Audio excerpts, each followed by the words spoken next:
The following program, NORML Show Live, is intended for responsible adults only. We advocate for the repeal of marijuana prohibition for adults. We discuss the science, culture, and controversy about America's marijuana laws. We do not advocate or encourage any illegal activity and advise all listeners to learn their state and federal marijuana laws by visiting norml.org, NORML.org. Opinions and claims made by guests and advertisers of NORML Show Live are their own and do not necessarily reflect the philosophy and policies of NORML. Listener discretion is advised.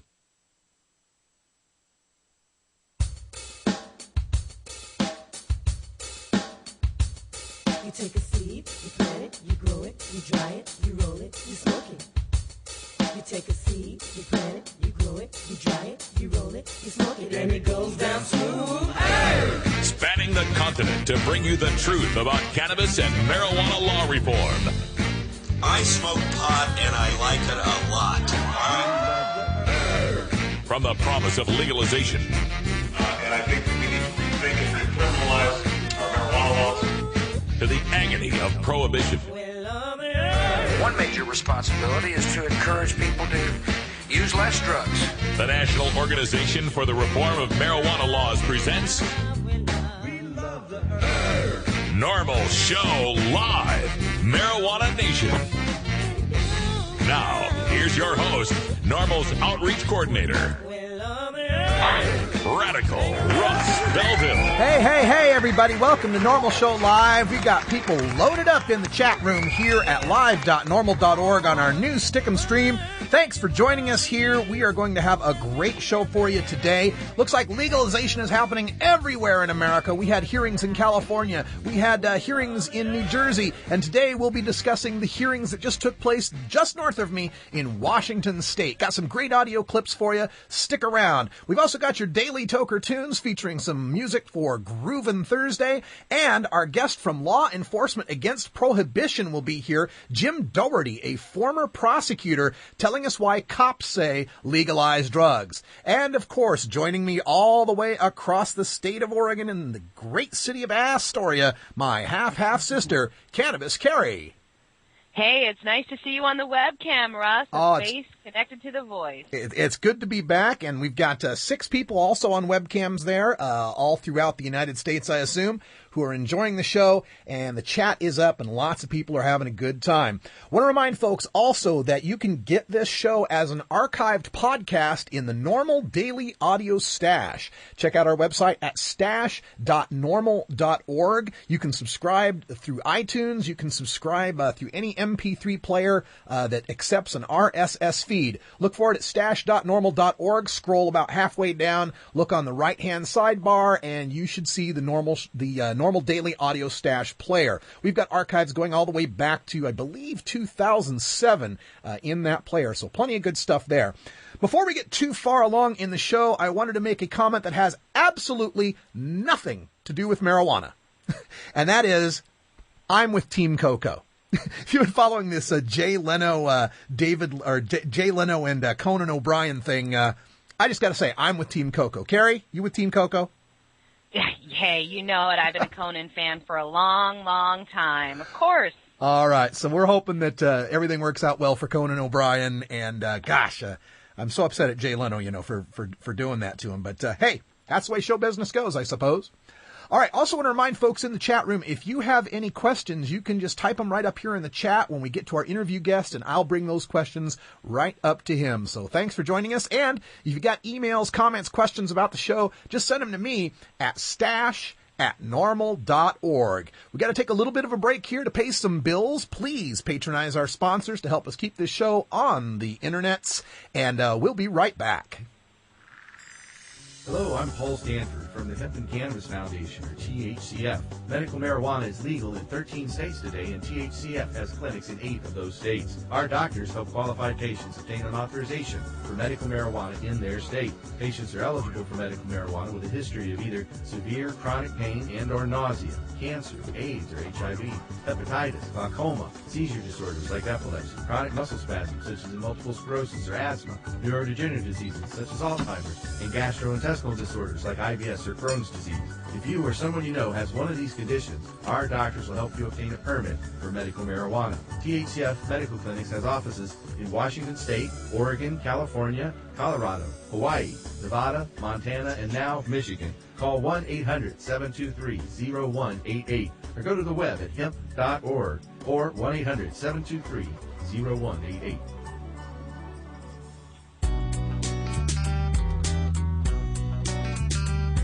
Look, when I was a kid, I inhaled frequently. That was the point. Remember, Mr. President, you once were just one bust away from being Barry the drug criminal. Life ain't a box of chocolates gone. That's why people smoke weed and take bumps and drink way too damn much and get drunk and do it all over again. First of the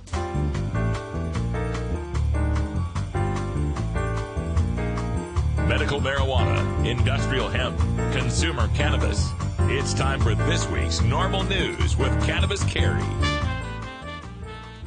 On World Cannabis News, an Australian doctor is seeking permission to conduct a trial of cannabis mouth spray for patients who suffer with multiple sclerosis. The Herald Sun newspaper says if the doctor from the Royal Melbourne Hospital's neurology department gets his way, it will be the first legal use of marijuana for medicinal purposes in Australia. The spray to be used in the trials is called Sativex and is currently manufactured by British company GW Pharmaceuticals, which specializes in cannabis-based medicines. The doctor is seeking state and federal permission to use the mouth spray and is currently going through the process of applying for approval from the hospital's Human Research Ethics Committee.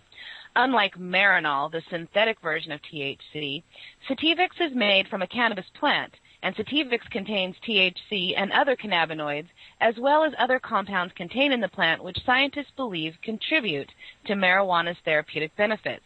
Australia has had a hardline approach to marijuana, but activists are making strides there to decriminalize it, and it's estimated that more than 2 million Australians will smoke marijuana this year. Watch out for this stuff, this Sativex stuff, people. One of the big complaints we've always had about Marinol, and Carrie brings this up, is that Marinol is just synthetic THC. It's 100% potent synthetic THC. So that always gives lie to the prohibitionists that say, oh, today's weed's not your father's Woodstock weed. It's 90 times stronger than the 60s. Well, if we're worried about, 10 to 15% THC weed, why aren't they worried about 100% THC Marinol? But, of course, everyone knows that the bad problem with Marinol is, A, it's a pill, so it takes like 45 minutes before you feel any effects, and B, it's just THC. The cannabis plant has so many other cannabinoids in it, and one of the primary constituents is cannabidiol, and cannabidiol kind of acts as an antipsychotic, or antipsychoactive, and THC is a psychoactive. So if you get just the THC without the mitigating effects of the CBD, it's a much, much more intense trip than just having the plant marijuana. Trust me on this one. I've had plenty of marijuana, and I've actually tried the Marinol pills, and I've never smoked anything that messed me up as bad as a Marinol pill. Well, this brings me to the Sativex. The Sativex solves that problem in that it is a whole plant extract. It does contain the cannabinoids and some of the terpenes and flavonoids and the THC and all the things you'd want out of marijuana, and it's a sublingual spray. You spray it underneath your tongue. Now, the deal, though, that I worry about this, the reason I got a problem with this, is because I can just see the pharmaceutical companies and the people that are against marijuana salivating at the idea of being able to make a buck by taking a free cannabis plant and extracting it and putting it in a bottle and putting a barcode on it and slapping a huge markup on it. And this is something I've referred to in the past as the medicalization of marijuana that we need to worry about. While it's a beautiful thing that we provide marijuana for sick people, they only represent 5% of the people that use marijuana. And as they make these moves, as they come up with the technology to provide the medicinal benefits, they'll begin to start finding ways to take away the psychoactivity, the high, what they call a unnecessary side effect. And where that leaves us is a situation where the impact we have by bringing up medical use of marijuana will be negated because they'll have a pharmaceutical version of marijuana that will do just the same thing, and we'll be stuck without a way of making it legal for the rest of us. So I'm encouraged by these Sativex trials, but I also encourage everyone to be a little bit wary of where this might end up leading us. And an interesting story out of the Southern Oregon newspaper, the Mail Tribune, this morning. School administrators of Ashland High School, a town near the Oregon-California border, are working to create guidelines for teens who hold medical marijuana cards. Principal Jeff Schlecht said it places the school in an awkward position. Students are prohibited from being under the influence of drugs on campus and from bringing pot to school. He admitted he knows of fewer than 5 students at the high school who have marijuana cards, but he says there are likely more. High school students who are younger than 18 need a parent's permission to get a marijuana card and sign a form saying that they will control acquisition, dosage, and frequency of use. Teachers or school administrators who notice that a student is under the influence are required to send the student to the office. If the student has a marijuana card, administrators work with the student's parents, physician, and teachers to create guidelines. You can be under the influence and be successful in many high school classes like Biochem or Algebra 2, says Principal Schlecht. As far as administrators are aware, card-holding students have largely been following school guidelines, and administrators have not seen card-holding students coming to class under the influence and insisting that they must for medical reasons. Well, you know, if we're going to set up a guideline for what medical marijuana using teenagers should be subject to in our schools, why not just use the same guideline we have for other prescription drugs they might be using? I'm sure there's all sorts of students in there that are under the influence of Ritalin or painkillers or other sorts of drugs that could be drugs of abuse in certain people's mind. So why do we have to have a different standard for marijuana use, especially when we're considering that marijuana use is so much safer to the individual, to the teenager, than would be any of these pharmaceutical drugs? Yes, we do need to have some guidelines. We need to have some reasonable controls on the kids in the schools that might have medical marijuana cards. But again, we need to treat marijuana like other medicines. If we've got standards for regular pharmaceutical medicines, those standards should equally apply when we're talking about the use of medical marijuana. And with all the news about Washington State looking at making marijuana legal for adults, a survey from USA Today polled 500 Washingtonians on Wednesday and found that the public is behind the effort. 56% of respondents thought legalization was a good idea.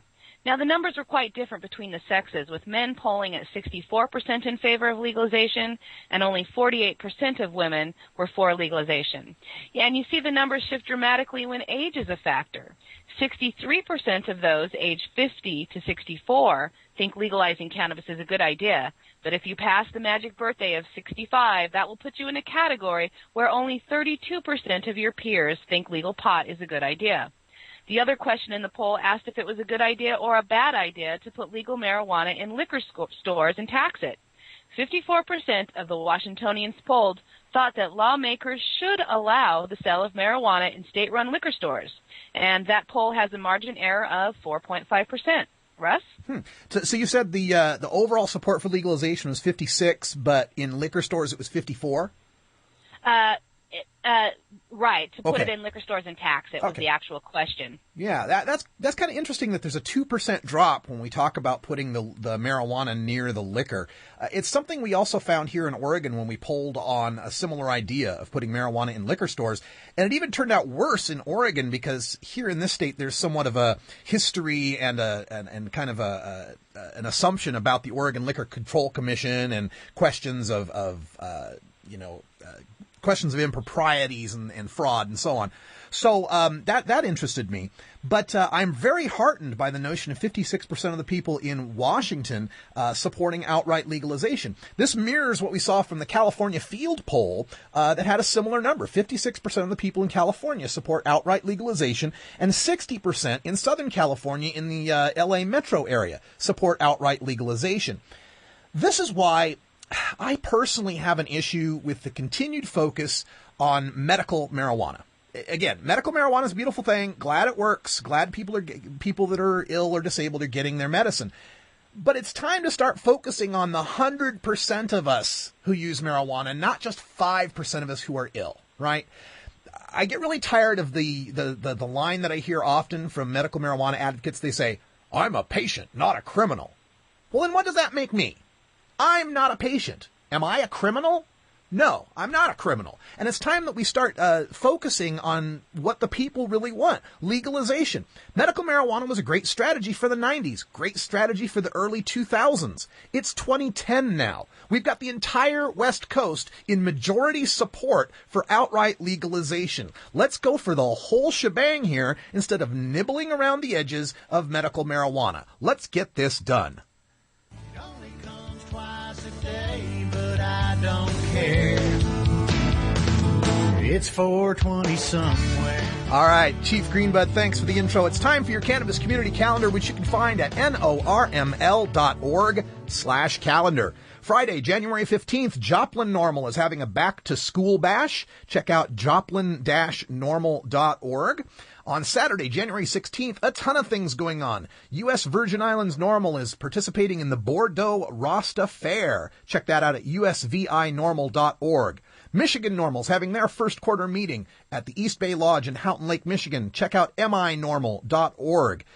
Miami Valley NORML in Ohio is having their meeting on Saturday at the Middletown Public Library in Middletown, Ohio. Check out Ohio NORML or mvnormal.org. January, they're having a meeting, their first January meeting on Saturday for Kansas City NORML. Check out kcnormal.org. New York City is having their membership meeting. You can email jay@jgoldstein.net for more information. The 12th annual medical marijuana benefit at Tobacco Road is going on in Miami, Florida. Email me at stash@normal.org if you're interested in that.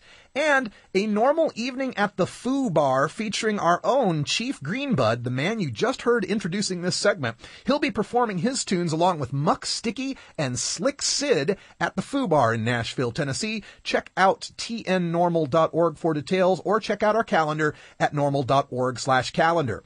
On Sunday, the U.S. Virgin Islands NORML Bordeaux Rasta Fair continues.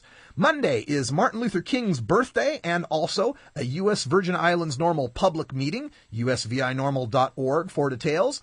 Kansas City NORML on Monday has a speaker showing up from Law Enforcement Against Prohibition, Brian Leininger, kcnormal.org for details. Next Tuesday, Oakland County NORML in Michigan is having their meeting. Check out minormal.org. And on Wednesday, January 20th, Benzie County NORML in Michigan is having a potluck dinner. Call Reverend Steve at 231-882-4496 for more information. And to get all of the information with this calendar, check out normal.org/calendar. If you'd like to get your events read on NORML Show Live and displayed at normal.org, just get them to your local NORML chapter, have them create their own calendar and share it with Russ at normal.org, and I will make sure to make those announcements. It's a NORML shout-out. We're continuing with our shout-out to the state of Washington, the Evergreen State. We are I can't talk today. We are reconfiguring the Washington NORML chapter, especially after some of the testimony yesterday. I'll get to that later on in the show. So if you're interested in putting together Washington NORML and helping to support the decrim and legalization bills that are happening in that state, send me an email at stash@normal.org, and we'll put you in touch with the people that are going to make that happen. We've got Jeff Steinborn and Doug Hyatt, a couple of attorneys from the NORML Legal Committee, who are going to also be assisting in putting that chapter together. So everyone in the Western Washington area, please get in touch with me, stash@normal.org. For those of you in Eastern Washington, there is a great chapter in Spokane called Inland Northwest NORML. You can check them out at innormal.org. Got a ton of people in the chat room, a lot of video cams, and people seemingly enjoying their 420 break. About time the rest of us got that chance. We're going to take a short pause for the good cause. You know what the cause is. We'll be right back after these messages. Please support our sponsors, and thanks for joining us here at NORML Show Live. It's 20 after the hour, and we have to take a short break, if you know what I mean. Please support these sponsors who support Normal Show Live. Oh, have you ever met that funny reefer man? A reefer man. Have you ever met that funny reefer man? A reefer man. If he said he swam to China, he would send you South Carolina. Then you know you're talking to that reefer man.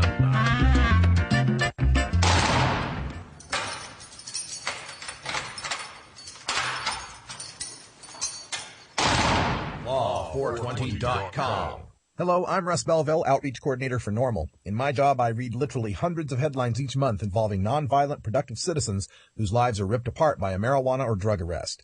Many citizens could avoid arrest by refusing police searches and remaining silent, but police are well trained to confuse and intimidate. That's why you have a right to speak to an attorney before answering any police questions. I hope you never need to exercise that right, but if you do, make your first call to the law offices of John C. Lucy IV. John Lucy is an accomplished criminal defense attorney with expertise in Oregon's medical marijuana law.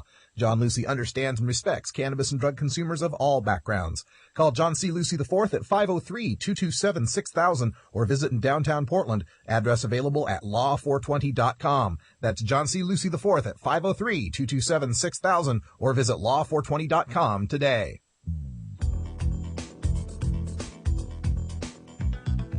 Hi, this is Alan St. Pierre, the Executive Director of NORML. We are the oldest, largest, and best-known marijuana law reform organization in America, and it's all because of your support. Take some time to join NORML at www.norml.org.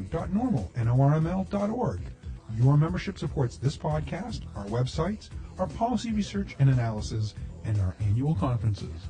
Changing marijuana laws is a grassroots effort, and it starts with you, the stakeholder.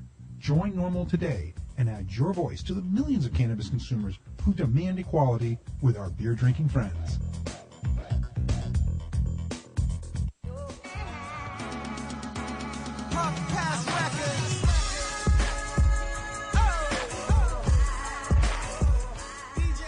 It's time for your Daily Toker Tunes, the best in 420-friendly music from all genres that uplifts, entertains, and informs the public. Our pod-safe music is donated by freedom-loving musicians who support our goal of ending adult marijuana prohibition. Today we bring you tunes for Groovin' Thursday, our salute to all the dopest beats and killer rhymes that we find in the best of rap, hip-hop, soul, R&B, and funk. Brought to you by the John Doe Radio Show, accurate and informative marijuana reform news and entertainment. Available on the THC Media Network and JohnDoeRadio.com. If you'd like to submit your song to be played on NORML Show Live, send it to us at stash@norml.org. Now, here's some great independent marijuana music for today's Daily Toker Tune. Hey everybody, John Doe couldn't join us today because he is involved with a protest and he's giving a speech probably right about now at the State House steps in Denver, Colorado. So he asked me to take over for today and provide you a Groovin' Thursday Daily Toker Tune. So I've pulled one out of the vaults. This is one that we played on the Stash back in 2008, and it's a favorite of mine and Carrie's. We love this tune, and personally, I think I like it just mainly because I love the name of the group. It's a great group name, and the song today is called Smoke That Feelin', and it's by a group called Amphibious Tongues.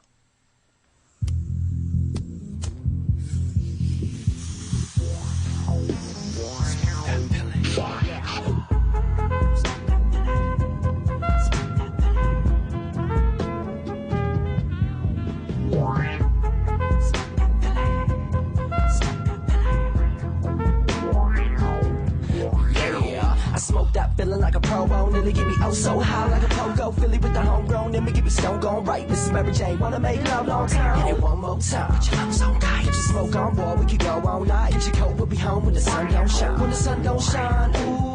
Last the other ceremony, better roll the bolo to the show where they're gonna know me. Where the flow don't flow till they go and hold me up close to the soul, cause I'm oh so holy. Gone with the rhythm when I'm in the boat chillin'. Soak down, what now? Fill them up, Billy. Get your swimming trunks till we go blow. Pillar pop up on the song, give it love, don't kill it. We just chillin'. Smoke that feeling. Touch that ceiling. Smoke that feeling. When we high, believe we gon' ride out.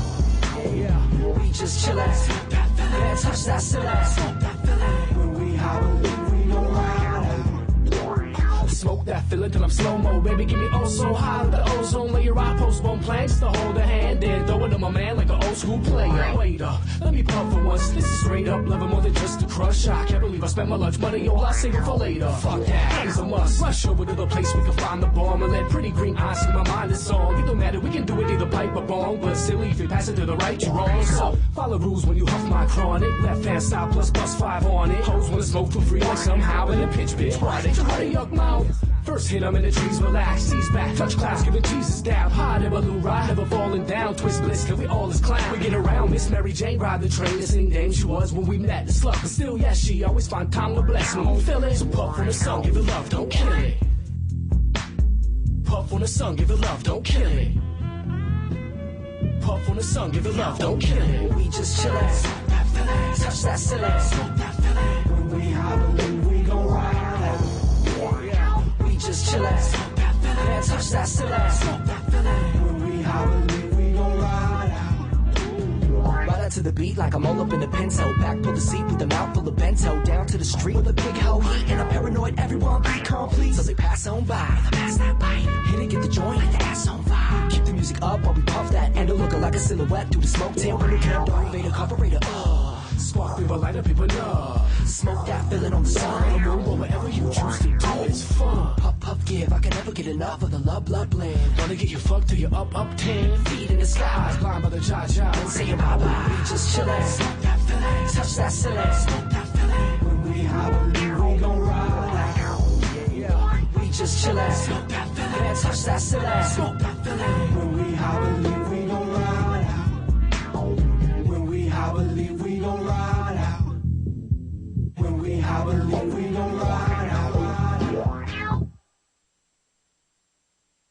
The Amphibious Tongues of Smoke That Feeling, one of our favorite tunes here. Had a drop off on the live feed, just getting that reattached for everyone out there in the chat room. Sorry about that. I think it's an issue on the Stickum side. We're getting so many listeners now, it might be overwhelming some of their servers, but glad to have you back. So coming up next, we'll be speaking with Jim Doherty from Law Enforcement Against Prohibition. He's here to talk about why cops say legalize drugs, and we'll hope you'll join us for that. We will be coming back also with some more commercial messages for you right now, so stick around. This is NORML Show Live, the voice of the marijuana nation. And now, a message from former President George W. Bush to remind the American people of our responsibility in our nation's war on certain American citizens using non-pharmaceutical, non-alcoholic, tobacco-free drugs. One major responsibility is to encourage people to use less drugs. That's right, America, use less drugs. Put down the Prozac, the Vioxx, and the Levitra, and turn to the herb. Use less drugs. Our national policy is no longer just say no, it's now just slow down. You get me too high. I overanalyze. If you've ever been too high, then you can sympathize. You get me too high. And I start to fly if I said some silly thing, and that's the reason why.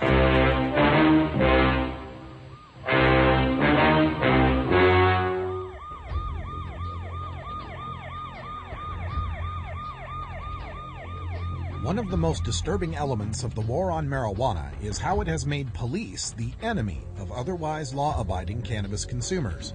Fortunately, one group of police officers knows firsthand the futility of the drug war and reaches out to the community and to current law enforcement to end our war on drugs through legalization. It's time now to speak to one such officer in our continuing look at law enforcement against prohibition. All right, joining me by telephone now is Jim Doherty with Law Enforcement Against Prohibition. Jim, welcome to the show. Hello, Jim. Do I have you there?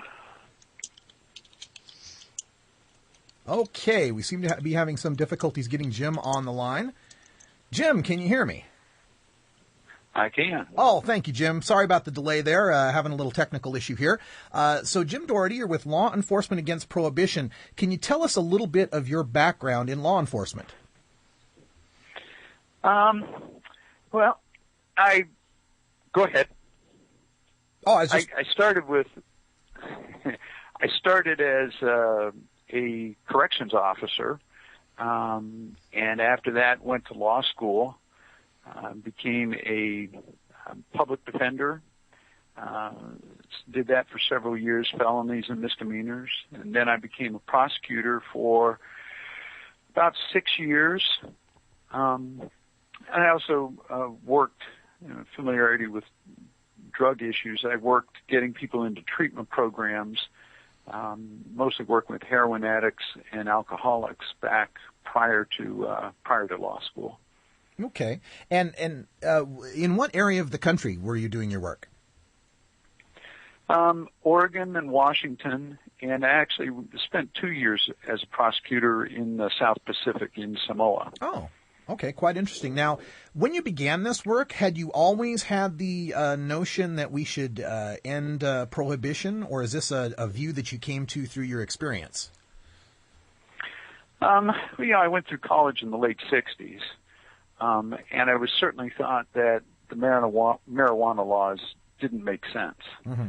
I think I had some real reservations about how other more addictive drugs were handled, but gradually realized that prohibition applied to the negatives of prohibition were the same for those drugs as for marijuana. Okay.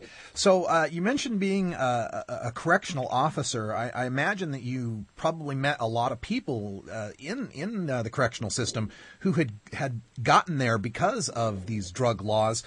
What did they teach you about this futility, the futility of prohibition? Oh, I've locked up, defended, and prosecuted people for all sorts of drug laws, and just known people through college and around that use drugs. It certainly seemed to be a waste of the time and effort of our whole criminal justice system to spend so much time on drug issues when primarily they should be a medical and a social issue. And not a criminal issue. On our side of the fence, a lot of people will come up with the theory or the notion that most of the people in law enforcement are against ending marijuana prohibition or drug prohibition in general because of the profits that are possible through drug seizures, through the forfeiture laws, and the ease with which one can arrest a marijuana offender versus, say, a hardened criminal or a violent criminal. Is there any truth to that notion? Well, I think in law enforcement, a lot of police officers are tired of the revolving door. I mean, you arrest someone for marijuana, it's not like you're going to change their life or change their attitude towards marijuana. And it takes a lot of time to write up the reports and deal with it. In the meantime, there are a lot more serious crimes that I think police officers would prefer to spend their time on.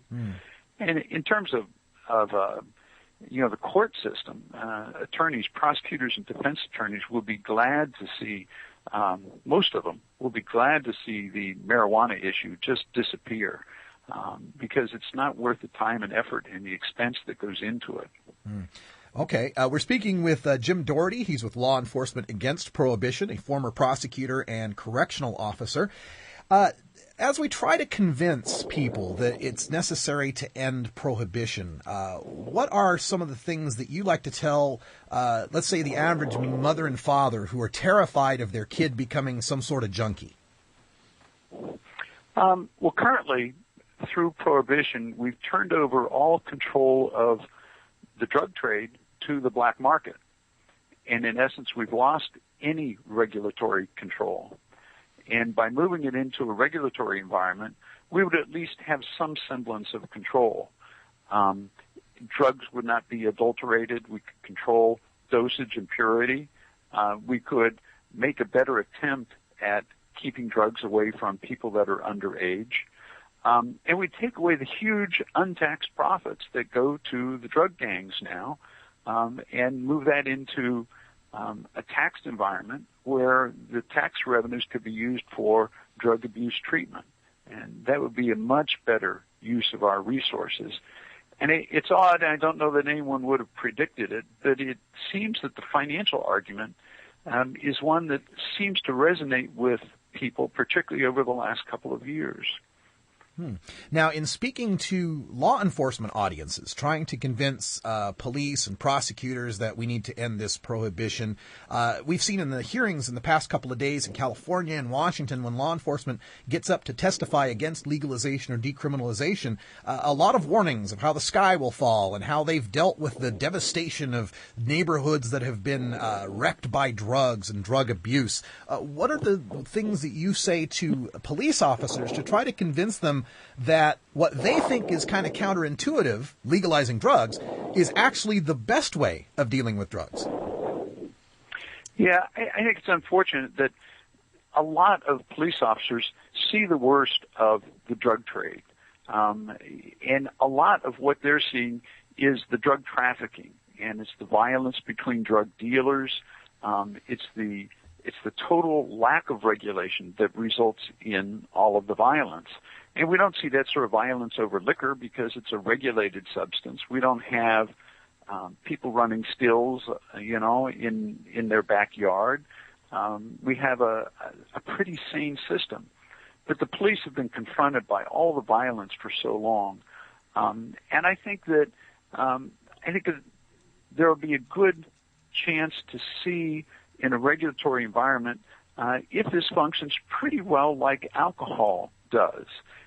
It's not to say that alcohol is good for people, but by having it in a regulatory environment, we do have some semblance of control of the quality of the substance, so that people aren't going blind from drinking alcohol. It's a pure substance, and also there's taxation that can assist the state in dealing with the problems. If we can't get rid of the use of substances, we should at least try to minimize the harms. Mm-hmm. And a lot of the harms with drugs comes from the illegal trade. Certainly the violence in Mexico, the profits that come out of Afghanistan from heroin.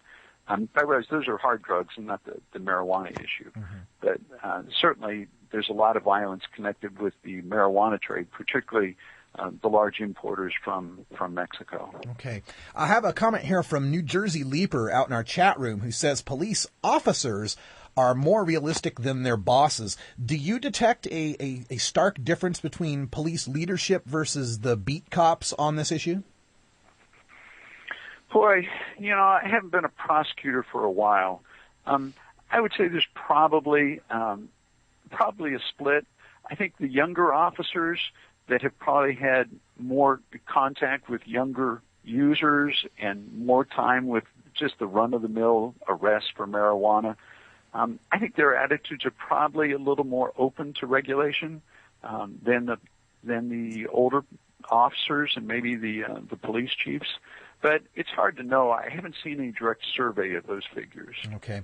We're speaking with Jim Doherty from Law Enforcement Against Prohibition, a former prosecutor and a correctional officer, about ending prohibition, not just of marijuana, but of all drugs. And this is an area where sometimes even people on our side of the marijuana issue have some trouble making, and if you'll pardon the pun, making the leap over to the idea that all drugs should be legalized. A lot of people fear that the so-called harder drugs, even legalized, might cause a lot of problems. How do you convince a marijuana supporter that all drugs should be legalized? Well, I think the strongest argument is that we need to regulate it because these are dangerous drugs. We have no regulations on them when they're totally prohibited. It's just they're bought and sold through the black market without, particularly with a lot of the chemical substances aside from marijuana. When someone uses heroin or uses meth, how do they know what they're putting into their body? There's no purity issues that are regulated, and that's the reason for a lot of overdoses, which just ends up costing the taxpayers a lot of money with medical treatment for these people that unfortunately have a medical problem. They're addicted to these drugs, and they crave it, but when they use it, they don't know what they're using. So it's more that we need to get control of these substances. They're here, and we've learned after 40 years of the war on drugs that just prohibiting them and passing laws against them doesn't mean they're going to go away. It hasn't worked, and we just need to realize that. Okay. Opponents of drug legalization, they will oftentimes come out and say that if we legalize drugs, we are giving the imprimatur of the state. We are saying that it's okay to do drugs. What do you think of that angle? I think we're acknowledging that drugs are present in our society, and we need to be responsible about them and regulate them, rather than sort of closing our eyes and just letting the black market deal with it. Responsibility means regulating dangerous substances, just like we do alcohol. It's not going to end abuse, and changing the laws on marijuana isn't going to change abuse. And people can sit around and be stoned all day long, just as right now they can sit around and be drunk all day long. But if we put our money into education, into counseling, into treatment, we can help some people deal with their problems, because usually they've got underlying issues in their life, social issues or other things that they're wrestling with, and they cover it up with drugs and alcohol. And we need to realize that that's a social issue, a medical issue, and focus on that rather than putting people in jail, which does nothing to help them with their problems. And, it's interesting. It seems the attitude is changing. The TV station here, King 5, one of our major stations, just did a survey, and they found that 56% of the people in the state, now 54%, are in favor of having marijuana sold through liquor stores, state liquor stores, which is one of the proposals that's been introduced, one of the bills introduced in our legislature. So I think the attitude is changing, and people are willing to consider approaching drugs in a totally different way. Well, we certainly hope so, and the folks at LEAP are doing great work on helping to convince people, especially people that are, either on the fence or don't know anything about drugs or marijuana, that the idea of legalization is a good one. You can find them at all the conferences and all of the festivals wearing the shirts that say, "Cops say legalize drugs," or "Ask me why cops say legalize drugs." It's one of my favorite sites whenever I go out in the summertime. Jim, I want to thank you for joining us here on the NORML Show Live and making your views public for all of our listeners. And thanks for the great work you're doing with LEAP. Thank you very much. All right. Thank you so much, Jim Doherty. And folks, check out LEAP on the web. Two different ways you can get there. You can go to leap.cc if you don't like typing a lot. Or if you're a fast typist, you can put in copssaylegalizedrugs.com, and that'll get you out there as well. This is NORML Show Live, the voice of the marijuana nation. We'll be coming back in just a moment with some more on marijuana legalization. This time in Washington State, we've got clips from yesterday's hearings and maybe some commentary on Arizona medical marijuana. We'll be right back. Stick around. You're listening to NORML Show Live, the voice of the marijuana nation.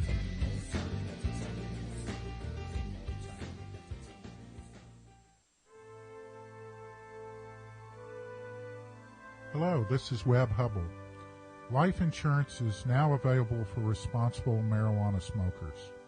For years, responsible marijuana smokers have not been able to access affordable life insurance products. NORML uniquely supports cannabis consumers. 2 carriers have already agreed to offer all of their traditional life insurance products at all levels without excluding individuals who smoke marijuana responsibly. Help NORML and help yourself. If you've been declined for life insurance, are paying above market premiums, or simply want to know what now may be available in the way of insurance for marijuana smokers, contact me at info@mclaughlinonline.com or simply call me at 202-293-5566.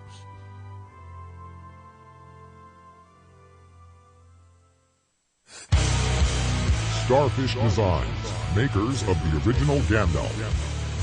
I'm Radical Russ, and when I want to relax, I always have my 17-inch long original Gandalf from Starfish Designs nearby. The hand-blown borosilicate glass is strong and easy to clean, and the design is sleek and sophisticated. Starfish designs are available from Bend, Oregon at a glass retailer near you. For locations, call 541-788-GLASS. That's 541-788-4527.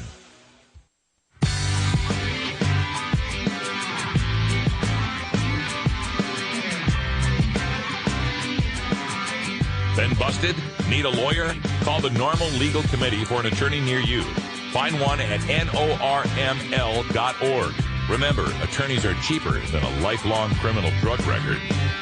It's that freedom. I'm Welcome back, everyone. We're talking now about Washington legalization, and we had a bunch of folks up there that were testifying on two different bills. One bill for decriminalization of marijuana in Washington state, and another one, as our LEAP speaker mentioned, about legalization in Washington state. And one thing about these hearings, I'm so excited about this, because California just had their hearings on AB 390 legalization on Monday, or was it Tuesday? Tuesday, I think. Monday, we had the New Jersey Senate and Assembly. They were going through their votes on medical marijuana, and I was in contact with so many people that were getting online and going to their government websites and watching the live streaming video from these hearings. And we also had reports from, we had Futurami, I think, the assemblyman in California, making note of how many cameras there were in the assembly hall and how many people were signing up to testify. This is the most beautiful thing about marijuana law reform, is it gets people involved with their government. So many times on our side, we have people that have this, screw the pigs and government sucks. Well, folks, you're government. It's your government. If government sucks, it's because you're not getting involved with it. That's the problem. So when I see people just coming out of the woodwork to testify on these bills and to show up and make their presence known in their state house, I think it's just a beautiful, beautiful thing. However, may I please beg you to do just a few little things if you're going to go testify. Number one, wear something nice. Wear something nice. You don't have to be like me and put on a tie, but at least have a collar. I don't know how many people I saw that came in there wearing some ratty old t-shirt with some, anti-drug war slogan on it, which is great for a march. It's great for a hemp fest, whatever. Not for the state house. Come on, people. When you're going forth into those state houses, you're representing all of us. And we come to the table already with a ton of prejudices and stereotypes that have built up over 70 years. Comb your hair, shave, take a shower, wear something nice. Please, please, I beg of you. The number two thing I want people to think about if they're going to go testify: you cannot summarize every great thing about marijuana, every terrible thing about prohibition, and all the reasons why we need to legalize in the time you're going to be given. You got to think that you're going to get at most 2 minutes. 2 minutes to get your point across. So pick one point, make it a personal point, make it something that applies to you. For example, if I'm going to go testify on legalization, I'm not going to start talking about how great medical marijuana is for patients. I'm not a patient. Now, I know it's great for patients. I completely support patients' rights to medical marijuana. But if I get up there, I'm going to talk about being in corporate IT, going to work for 3 years wearing a suit and a tie, getting fantastic evaluations on my IT work and my coding, only to be denied a permanent spot because of a stupid drug test. That's what I'm going to talk about, because it's personal and it's something that I can, get across in 2 minutes and make it stick in someone's mind. So think about that. Also, think about all the other people who have testified before you. Try not to duplicate what they're saying. See if you can come up with something new, something that the legislators haven't heard before. Number three, if you're going to go testify, do not show up with prepared written remarks and read them verbatim. Nobody listens to that. It's dull. They can't really focus on what you're saying. And your legislators are going to get a copy of that anyway, right? You're going to hand it off to the legislative staff. They're going to make photocopies of it. They can go ahead and read it in chambers whenever they need to. Stick to speaking in a natural tone, not reading from a piece of paper, putting things into your own words. All right. Now, with that out of the way, let me talk a little bit about some of the testimony that came up yesterday. I'm going to pull these clips up here. Let me start off. Let's see, where'd they go? Oh, boy, down to Washington. Where'd they go? Got to find them. hold on. Okay, first of all, there's Representative Goodman. He's one of the representatives in Washington State, and this guy really has a good handle on the drug issues. He really seems to know what's going on with marijuana, and he was one of the better people to be supporting us. This is toward the end of the hearing when one of the fellow representatives asked him about, well, if we legalize marijuana, what are we going to do about stoned drivers? Representative Goodman, Representative Ross was wondering if you'd yield to a quick question. Roger, I know you've spent a great deal of time working with driving under the influence. Today we didn't have time about this, but I'd like to hear from you how you think law enforcement's going to handle this as it relates to some of your interlock devices and concerns about driving. As to driving under the influence, there actually are, and I have the same concern. How can we test for current impairment? If you test the blood of someone, they're going to have THC in their blood for 60 days, and that's not fair to be holding them accountable for something they did where they're not impaired at the moment. There are tests to show metabolites in the blood for active impairment. And so if we have the technology to determine whether someone's impaired, then there's no reason not to regulate it as an intoxicant available to adults, because then we would, similar to alcohol, we have the technology to detect impairment at the time. And what was the reason you stated why we would not sell this product next to alcohol? The Dutch have found that selling alcohol and cannabis in the same location presents a threat to public safety, and it's because of alcohol and its pharmacological effect on behavior. And so we really need to control alcohol better, a lot better. And now's our opportunity to regulate marijuana. Yeah, we definitely need to control alcohol a whole lot better. Here's my thing on the stone driver thing. Number one, people are smoking marijuana already, and some of them, hopefully few of them, are already driving under the influence of marijuana. So if driving under the influence of marijuana is such a problem, how come we're not seeing the huge statistics of wrecks and deaths from marijuana? Number two, what are we doing to bust them now? How is it that we stop marijuana impaired drivers now? Well, whatever we're doing now, let's just keep doing that once marijuana is legal. So many of these points depend on the notion that nobody's smoking now, and suddenly when we legalize marijuana, we'll open Pandora's box and the roads will be full of stoners. It's just not true. Now, I got to remind everyone, nobody is suggesting that you smoke and drive. Don't do it. It's a mistake. Hang around for a while. Share it with your friends. Let it wear off, man. But really, this threat of stone drivers, I always think it's a little bit overblown. Because number one, you can't convince me that you're really that concerned about impaired drivers behind the wheel while every bar in the state has a parking lot, right? I know all them cars in the parking lot don't belong to the employees. I know all them cars in the parking lot weren't driven by designated drivers. We have places where people go specifically to get impaired on one of the hardest, most addictive drugs we have available, alcohol. And we know for damn sure some of them are driving on it. Again, we don't encourage anyone to do that, but we know that it happens. Furthermore, when we talk about this impairment, remember that in all of our states in America, we have something known as a .08 per se DUI law, which says if they pull you over and you fail the breathalyzer at .08 or higher, you are impaired. No matter how great a driver you are, you're impaired, you're a DUI, you're going to jail. So doesn't that mean that at below .08, you might not be impaired? Right? Like you can blow a .07, and so long as you were driving okay, and the officer has no reason to see you fail the field sobriety test, you might not get a DUI. Now, don't get me wrong. You can get a DUI with a .01. Someone in our chat room was bringing that up. That's absolutely true. You can get a driving under the impairment even if you don't fail the breathalyzer test, if the officer can prove reasonably that you were impaired. Certainly, that is absolutely true. But by having a .08 limit, we are implying as a society that some people can drive impaired and it's okay. Now, when I look at studies that come out of Britain and Australia that show that drivers under the influence, even the heaviest amounts of THC, drive no worse than someone at a .05 BAC, that's where I have a problem with this overblown idea of impairment. All right, let me bring up another testimony from that hearing up in Washington State. This is a fella by the name of Bailey Hirschberg. He was an intern at NORML in Washington, D.C., worked for a long time in Missouri with some of their NORML chapters. Apparently, he's moved out to Washington State, and he gives an eloquent testimony as to why we need to legalize marijuana. My name is Bailey Hirschberg. I'm a recreational cannabis user. I hope you guys don't get too frightened or disgusted. I'd like to address a couple points that were made earlier.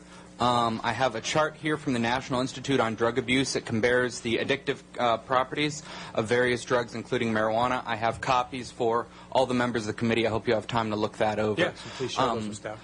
I also have an article from the San Francisco Call, which no longer exists, I believe. It's from 1910, and it's an editorial to stamp out the traffic in narcotics. It says that despite tough regulations, the traffic in narcotics continues, as it does today, and that the chief result has been to raise up a class of illicit peddlers, which is now a Mexican drug cartel that makes $25 billion annually, and that even our military bases are showing signs of substance abuse. And today, about 25% of our active duty military may or may not abuse prescription drugs. This article's from 99 years ago, and these are exactly the same problems we have today. If that doesn't bother anyone on the committee, then I want to know what is in your mind when you make these policies.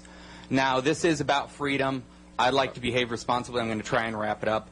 But the reality is that from 2001 to 2008, youth use in marijuana declined. And over that same period, the number of medical marijuana states tripled. Today, fewer teens use cigarettes than use tobacco. He means cannabis. And that's not because tobacco is less addictive, it's more addictive. But the reality is that this system enables these substances to get to our youth. If you want to know what a world looks like with drugs available to anyone, look out the window. That is the world we have now. Please change that and support these bills. Thank you. Yeah, that is definitely the point that I wanted to get played here, is that if you want to look at a world of drugs out of control, look at what we've got now. This is what's out of control. Those of us who support marijuana legalization want to see some control. We don't want to see criminals selling us our weed. We don't want to see gangsters up in our national forests ruining and terracing the landscape and dumping harsh chemicals and diesel fuel. We don't want that. We don't want people getting shot over plant matter. That's why we want to legalize. And yes, for those of you in the chat room, it's a Jerry Garcia tie.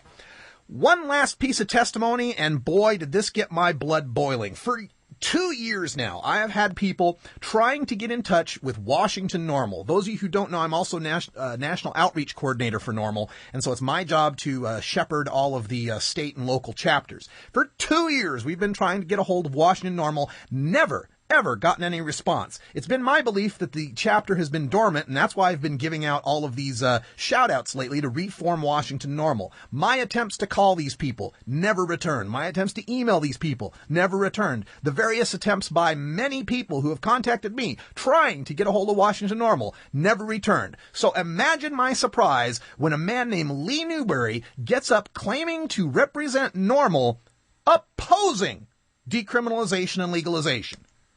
Hi, my name is Lee Newberry. I'm the director of the Washington State Chapter of the National Organization for the Reform of Marijuana Laws, and it's quite odd for me to be on this side, but I'm here to oppose both bills. 1177, I'm opposing it because if you want to decriminalize marijuana, I'd like to see it decriminalized, not the first time, not for the second time. Decriminalize marijuana. If you want to put a fine on the recreational users that get caught using it, that's fine. Well, the second time it shouldn't turn to a misdemeanor. The third time it shouldn't turn to a felony. Let it just be decriminalized. As far as Senate Bill 2401, I find the studies have shown that alcohol is more dangerous than marijuana, and it has been for all these years. And I don't really want to associate marijuana and alcohol together. I think that's a poor choice of judgment, and I think legalizing marijuana in Washington State is the way to go. I just think the legislation in 2401 is a poor example of it. Boy, I'll tell you what, this guy does not represent NORML in Washington State. As far as I'm concerned, the Washington State NORML chapter hasn't been in existence for 2 years. And trust me, after I get off the air with this show, there are going to be a couple of phone calls and emails made to this Mr. Lee Newberry. Myself, Keith Stropp, and a whole bunch of people here at NORML staff were not happy whatsoever to see this on our webcams, and believe me, we'll make a change. There's a lot of old cobwebs on our website there at normal.org, a lot of chapters up there that don't really exist anymore. I'll be cleaning those out by the end of this month, so you can depend on us.